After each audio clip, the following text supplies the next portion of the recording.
आज के लेक्चर में हम पढ़ेंगे कंपोनेंट्स ऑफ अ वेक्टर के बारे में। सबसे पहले हम सिंपल कंपोनेंट्स की डेफिनेशन से स्टार्ट करते हैं और उसके बाद एक टाइप ऑफ कंपोनेंट यानी कि रेक्टेंगुलर कंपोनेंट्स के बारे में देखेंगे। कंपोनेंट का मतलब होता है पार्ट या फिर हिस्सा। तो किसी भी वेक्टर का एक ख़ास डायरेक्शन में जो पार्ट होगा उसको हम कहते हैं कंपोनेंट ऑफ दैट वेक्टर। तो कंपोनेंट ऑफ वेक्टर को हम कैसे डिफाइन कर सकते हैं कि the effective part of a vector in a given direction, यानी कि किसी भी ख़ास डायरेक्शन के अंदर जो भी उस कंपोनेंट का हिस्सा होगा, जो भी उसका पार्ट होगा, उसको हम कहेंगे कंपोनेंट्स ऑफ अ वेक्टर।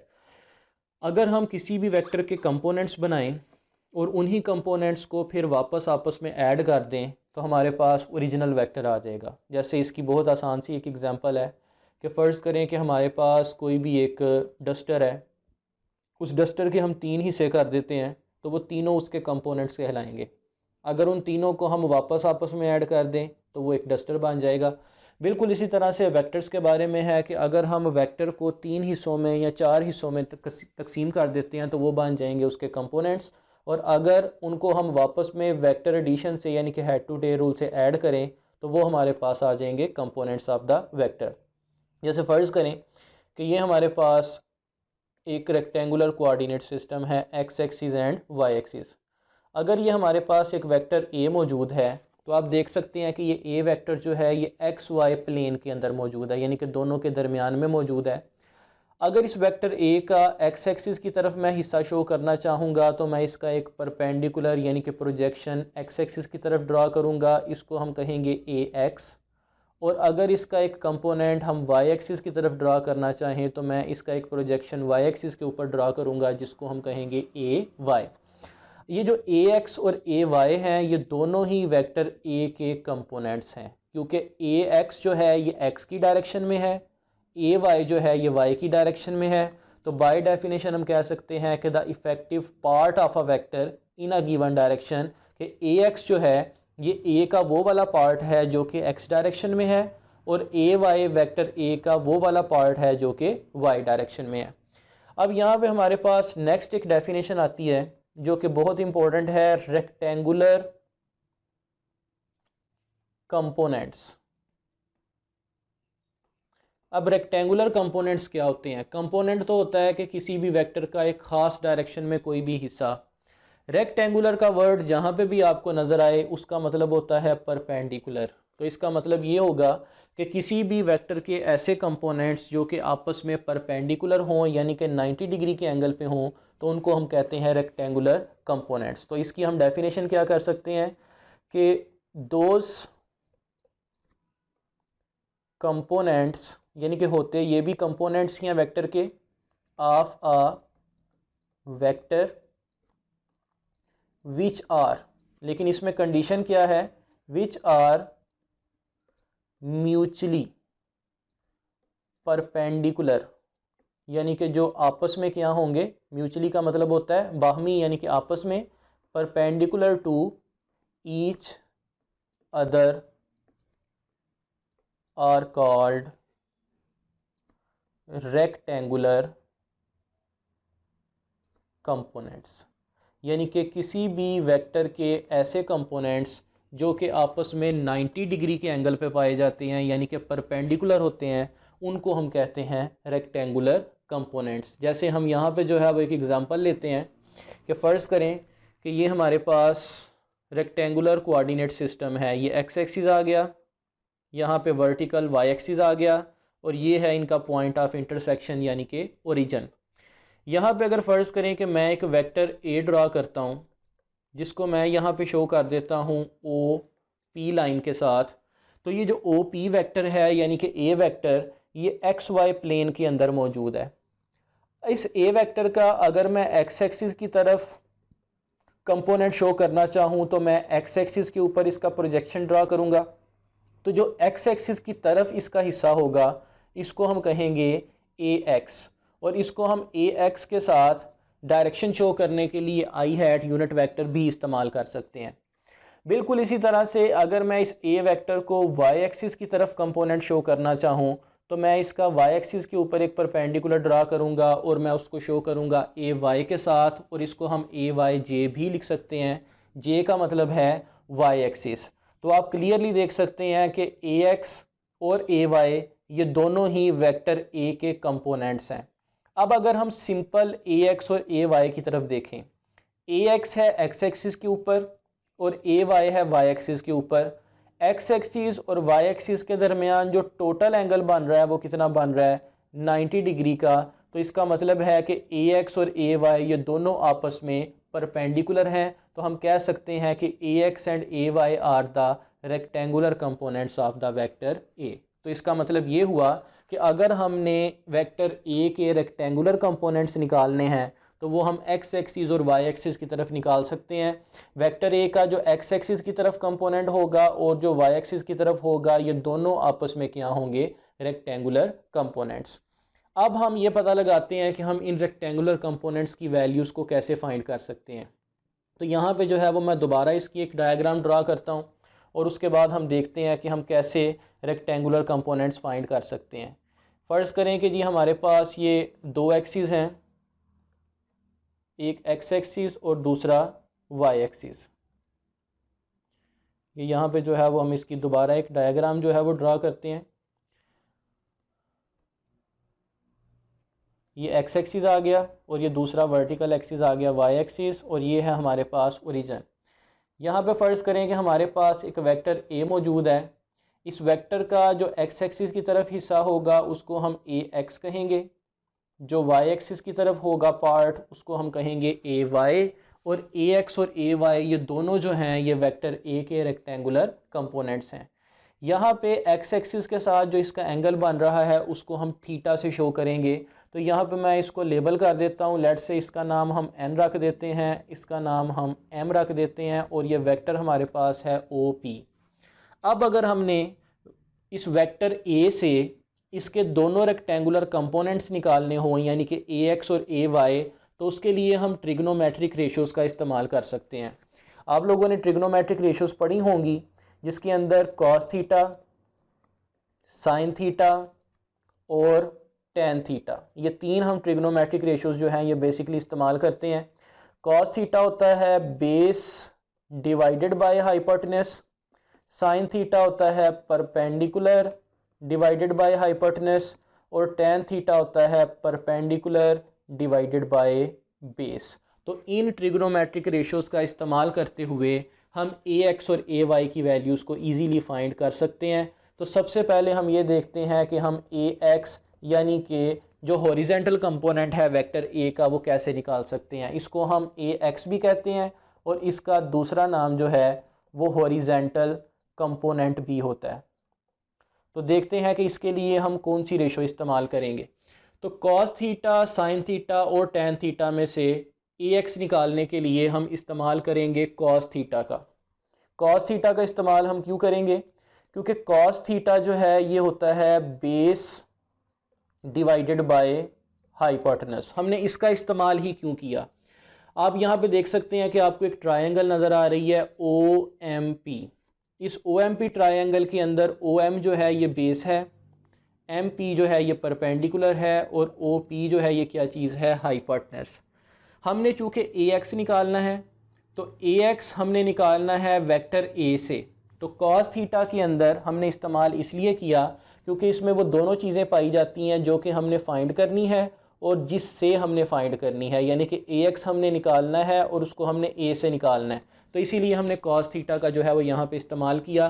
तो यहाँ पे आप देख सकते हैं कि कॉस थीटा जो है ये किसके बराबर होगा, बेस डिवाइडेड बाय हाइपोटेनस के। यहाँ पे हम देख सकते हैं कि बेस है हमारे पास बराबर ओ एम के और हाइपोटेनस किसके बराबर है, ओ पी के। ओ एम जो है ये बराबर है ए एक्स के और ओ पी किसके बराबर है, ए के। ये आपके पास ओ एम की वैल्यू है और ये आपके पास ओ पी की। तो यहाँ से अगर हम ए एक्स की वैल्यू निकालना चाहें तो वो कैसे निकलेगी, ए एक्स जो है ये ए ऊपर जाके मल्टीप्लाई हो जाएगा, तो हमारे पास ए एक्स का फार्मूला आ जाएगा ए मल्टीप्लाइड बाय कॉस थीटा। तो इसका मतलब ये हुआ कि हम जब भी किसी वेक्टर का हॉरिजेंटल कंपोनेंट निकालना चाहें यानी कि एक्स कंपोनेंट, तो हम उसको कॉस थीटा की मदद से फाइंड कर सकते हैं। अब हम नेक्स्ट देखते हैं कि हम ए वाई यानी कि वर्टिकल कंपोनेंट कैसे निकाल सकते हैं। जैसे हम ए एक्स को हॉरिजेंटल कंपोनेंट कहते हैं, तो हम ए वाई को क्या नाम देते हैं, वर्टिकल कंपोनेंट का। तो इन तीनों ट्रिग्नोमेट्रिक रेशियो में से ए एक्स निकालने के लिए हमने कॉस थीटा का इस्तेमाल किया। अब ए वाई निकालने के लिए हम इस्तेमाल करेंगे साइन थीटा का। साइन थीटा का इस्तेमाल क्यों करेंगे, क्योंकि हमने निकालना है ए वाई जो कि परपेंडिकुलर है, और किससे निकालना है, ए से जो कि हाइपोटेनस है। तो इसलिए हम यहाँ पे जो है वो साइन थीटा का यूज़ करेंगे, क्योंकि साइन थीटा जो है ये किसके बराबर होता है, परपेंडिकुलर डिवाइडेड बाय हाइपोटेनस के।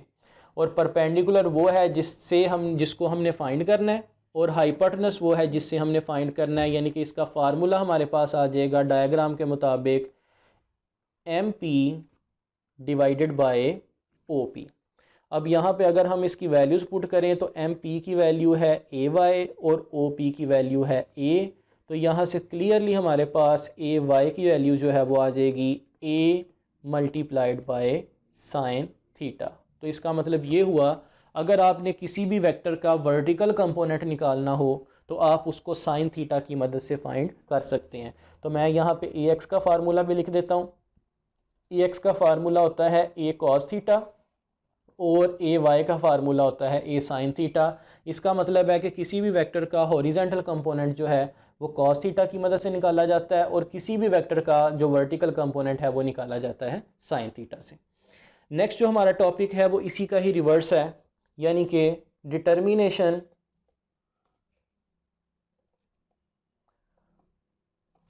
Of a vector from its rectangular components. पिछले टॉपिक के अंदर हमने रेक्टेंगुलर कंपोनेंट्स निकाले वेक्टर की मदद से। अब हम वेक्टर फाइंड करेंगे रेक्टेंगुलर कंपोनेंट्स की मदद से। यहाँ पे मैं दोबारा वो वाली डायग्राम जो है वो ड्रा कर देता हूँ। ये हमारे पास फ़र्ज़ करें एक्स एक्सिस है, ये वाई एक्सिस है, और ये एक वेक्टर आ गया जिसका नाम है ए। यहाँ पे हमने इसका परपेंडिकुलर ड्रा करके ए एक्स फाइंड किया, और दूसरा हमने वाई एक्सिस के ऊपर ड्रा करके ए वाई जो है ये फाइंड कर लिया, और इस पॉइंट को हम शो कर देंगे एन के साथ और इसको पी के साथ। अब देखेंगे ये वाला जो एंगल है ये है एंगल थीटा। पिछले टॉपिक में हमने ये देखा कि हम ए को और थीटा को यूज़ करते हुए ए एक्स और ए वाई कैसे निकाल सकते हैं, जिसके फार्मूलाज आपके सामने हैं। A Y is equals to A sine theta and A X is equals to A cos theta. अब हम इस टॉपिक में ये देखेंगे कि अगर हमें ए एक्स और ए वाई गिवन हो तो हम यहाँ पे वेक्टर ए और थीटा जो है ये कैसे फाइंड कर सकते हैं। तो यहाँ पे हम सबसे पहले जो है वो पाइथागोरस थ्योरम इस्तेमाल करेंगे, जिसको मसला फिसागोरस भी कहते हैं। और वो क्या होता है, hypotenuse square is equals to base square plus perpendicular square. अब यहाँ पे जो है वो हमने इसकी वैल्यूज पुट करनी है। आप देख सकते हैं कि इस ट्रायंगल के अंदर ओ एम जो है ये बेस है, एम पी जो है ये परपेंडिकुलर है, और ओ पी क्या चीज़ है, हाइपोटेनस। तो हाइपोटेनस की हमारे पास वैल्यू आएगी ओ पी स्क्वायर, बेस की वैल्यू है ओ एम स्क्वायर, और परपेंडिकुलर की वैल्यू है एम पी का स्क्वायर। अब यहाँ पे देखें कि आप इसकी वैल्यूज़ जो हैं वो भी पुट कर सकते हैं। जैसे ओ पी जो है इसकी वैल्यू है हमारे पास ए, तो ये आ जाएगा ए स्क्वायर। ओ एम की वैल्यू है ए एक्स का स्क्वायर, और एम पी की वैल्यू है ए वाई का स्क्वायर।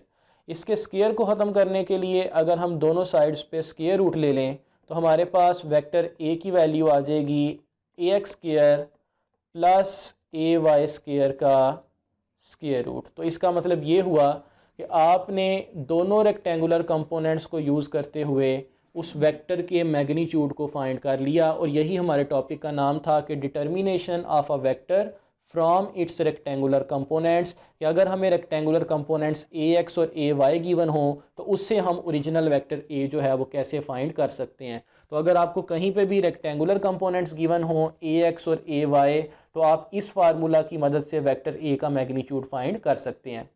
दूसरा हम देखते हैं कि हम इसकी डायरेक्शन को कैसे फाइंड कर सकते हैं। डायरेक्शन के लिए हम तीसरी ट्रिग्नोमेट्रिक रेशो जो है वो यहाँ पे इस्तेमाल करेंगे, जिसका नाम है tan थीटा। tan थीटा होता है परपेंडिकुलर डिवाइडेड बाय बेस। अगर हम इस ट्रायंगल के अंदर देखें तो परपेंडिकुलर जो है वो हमारे पास है MP के बराबर और बेस है हमारे पास OM के बराबर। अगर हम इन दोनों की वैल्यूज पुट करें तो MP है AY और OM की वैल्यू है AX, और यहाँ से हम एंगल थीटा जो है उसको इजीली फाइंड कर सकते हैं। और वो कैसे निकलेगा, theta is equals to tan, दूसरी साइड पे जाके बन जाएगा tan inverse AY divided by AX। अब ज़रा टॉपिक का नाम दोबारा देखें, determination of vector from its rectangular components. मतलब अगर हमें दोनों रेक्टेंगुलर कंपोनेंट्स गिवन हैं तो हम उससे वेक्टर का मैग्नीट्यूड भी फाइंड कर सकते हैं और हम उससे वेक्टर की डायरेक्शन को भी फाइंड कर सकते हैं। तो ये हमारे पास इन दोनों के फार्मूलाज जो हैं वो यहाँ पे गिवन है। मैं यहाँ पे जो है वो इसको क्लियरली दोबारा से लिख देता हूँ कि हम अगर वेक्टर हमें कंपोनेंट्स गिवन हो तो हम उससे वेक्टर का मैग्नीट्यूड और वेक्टर की डायरेक्शन जो है उसको कैसे फाइंड कर सकते हैं। ये है हमारे पास वेक्टर के मैग्नीट्यूड का डायरेक्शन का फार्मूला। और नेक्स्ट हमारे पास आता है वेक्टर के मैग्नीट्यूड का formula, a is equals to ax square plus ay square का स्क्वायर रूट। तो इन दोनों फार्मूलाज की मदद से हम रेक्टेंगुलर कंपोनेंट्स को यूज़ करते हुए वेक्टर का मैग्नीट्यूड और उसकी डायरेक्शन को फाइंड कर सकते हैं। नेक्स्ट एक छोटी सी डेफिनेशन है जिसको हम कहते हैं पोजीशन वेक्टर। ये एक वेक्टर की टाइप है। तो देखते हैं कि पोजीशन वेक्टर क्या होता है और ये किस लिए इस्तेमाल होता है। पोजीशन का मतलब होता है किसी भी पॉइंट या किसी भी लोकेशन को शो करना। तो पोजीशन वेक्टर जो है ये याद रखें कि इसको हम हमेशा शो करते हैं r के साथ। पोजीशन वेक्टर r एक ऐसा वेक्टर होगा जो कि ओरिजिन के लिहाज से किसी भी पॉइंट की लोकेशन को शो करने के लिए इस्तेमाल होता है। तो इसको हम कैसे शो करेंगे, इसकी डेफिनेशन क्या होगी कि position vector r is used to locate the position of a point or vector with respect to origin। कि अगर हमने ओरिजिन के लिहाज से किसी भी पॉइंट की लोकेशन को शो करना हो तो उसके लिए हम पोजीशन वेक्टर का इस्तेमाल करते हैं। जैसे फ़र्ज़ करें कि हमारे पास ये रेक्टेंगुलर कोऑर्डिनेट सिस्टम है, एक्स एक्सिस, वाई एक्सिस और ये ओरिजिन। ये मेरे पास फ़र्ज़ करें कि एक पॉइंट P है। अब अगर मैंने ओरिजिन के लिहाज से इस पॉइंट P को शो करना हो तो कैसे करूँगा, मैं यहाँ O से इस P की तरफ जो है वो एक एरो ड्रा करूँगा जिसको मैं पोजीशन वेक्टर कहूँगा। और ये पोजीशन वेक्टर जो है ये आपको बताएगा कि ओरिजिन के लिहाज से इस पॉइंट P की क्या लोकेशन है। यानी कि अगर हमें एक्स एक्सिस की तरफ A डिस्टेंस और वाई एक्सिस की तरफ B डिस्टेंस मूव करना पड़े तो इसके कोऑर्डिनेट्स बन जाएंगे A एंड B। और इसको हम कैसे लिख सकते हैं कि position vector R is equals to AI plus BJ। तो इसका क्या मतलब होगा कि ये एक ऐसा वेक्टर है जो कि एक्स एक्सिस की तरफ A यूनिट्स और वाई एक्सिस की तरफ B यूनिट्स मूव करके आता है। बिल्कुल इसी तरह से अगर हम इसका मैग्नीट्यूड निकालना चाहें तो वो भी हम निकाल सकते हैं। इसका फार्मूला होगा a square plus b square का स्क्वायर रूट। जैसे कि अभी हमने ऊपर एक फार्मूला पढ़ा था कि a का फार्मूला होता है ax square plus ay square. तो यहाँ पे ax की जगह पे a है और ay की जगह पे b है। तो हम a और b यानी कि इन दोनों को इस्तेमाल करते हुए इसका मैग्नीट्यूड भी फाइंड कर सकते हैं। और इसी तरह से अगर हमारे पास एक्स एक्सिस और वाई एक्सिस के साथ साथ एक तीसरा एक्सिस जी एक्सिस भी आ जाए तो फिर ये हमारे पास बन जाएगा formula AI plus BJ plus CK। और इसके मैग्नीट्यूड का फार्मूला होगा a square plus b square plus c square का स्क्वायर रूट। तो इसका मतलब ये हुआ कि आप अगर किसी भी वेक्टर की पोजीशन को शो करना चाहें तो उसके लिए हम पोजीशन वेक्टर का इस्तेमाल कर सकते हैं और इस फार्मूला के ज़रिए हम उसका मैग्नीट्यूड भी फाइंड कर सकते हैं। तो इस लेक्चर के अंदर आपने सबसे पहले जो है वो कंपोनेंट्स ऑफ वेक्टर के बारे में पढ़ा, उसके बाद रेक्टेंगुलर कंपोनेंट्स और उनको फाइंड कैसे किया जाता है, और फिर अगर रेक्टेंगुलर कंपोनेंट्स गिवन हो तो उससे हम ओरिजिनल वेक्टर का मैग्नीट्यूड और डायरेक्शन कैसे फाइंड कर सकते हैं, और साथ साथ पोजीशन वेक्टर।